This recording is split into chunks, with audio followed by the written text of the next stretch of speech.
রুস্তম পার হয়ে গেল, কিন্তু তারপরে আর ফিরে আসছে না। আমরা এগিয়ে গেলাম।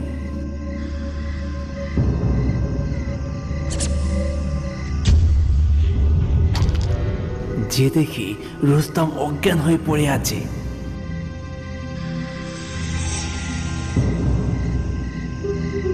আমরা তাকে জলে ছিঁড়ে দিলাম, তার জ্ঞান ফিরল।